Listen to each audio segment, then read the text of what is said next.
and how that particular process takes place. Now remember, these actions need to be auditable and active. It's no use having a document that sits in the cupboard and gathers dust. And it's also a representation of how your business operates. Okay? It's reviewable. One of the best ways to do that is get accredited. Okay? Get accredited in your industry, and if your industry doesn't have an accreditation program, and I'm looking at something like in the tourism industry where we get accreditation for that, that business accreditation process allows you to assess everything that you're actually doing. In compliance, seriously, if you're not doing the right thing, someone's going to tell you a new one. You need to know who the inspector is. Don't upset them. They're doing their job. Will you pass inspection? Know what it is that you're actually being inspected for. Can I appeal? Sometimes you can, sometimes you can't. Are there any penalties related to what we actually do? And how can I assure my team is playing by the rules? Make sure that you're operating in best practices.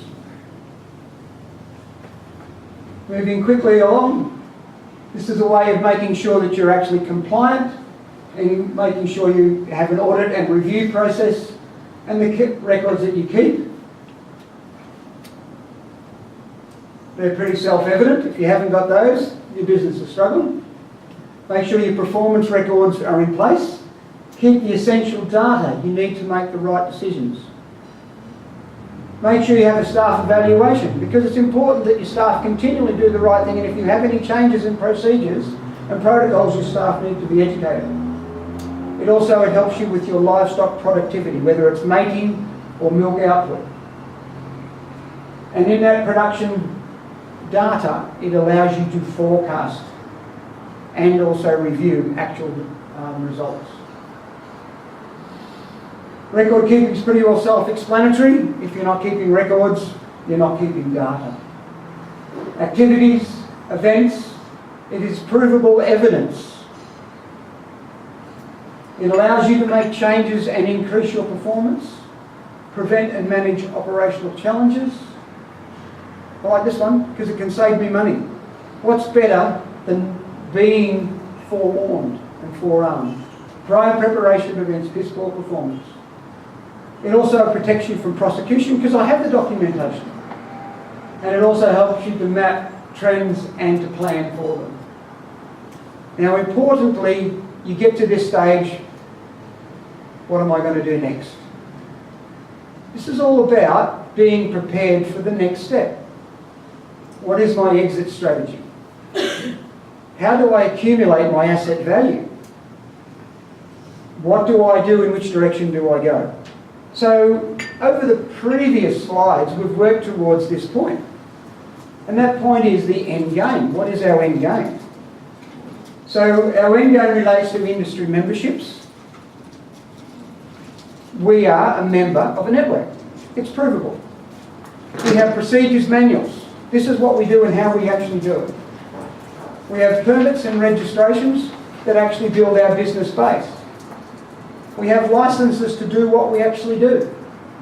We have performance records that show we've actually done and why we're actually doing it and how it works out.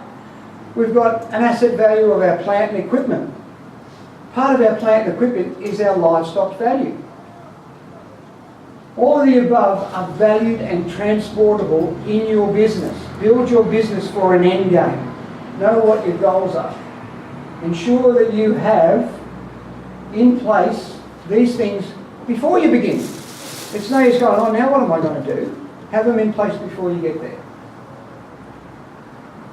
In summary, have a business plan, engage a professional support team, train your complete team.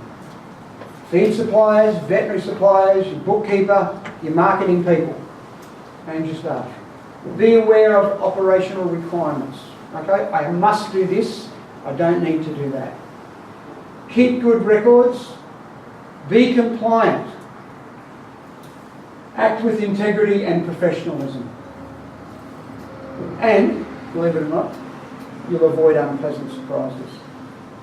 And I'd like to finish off with this. The road of life twists and turns. No two directions are ever the same. Yet our lessons come from the journey, not the destination. Thank you.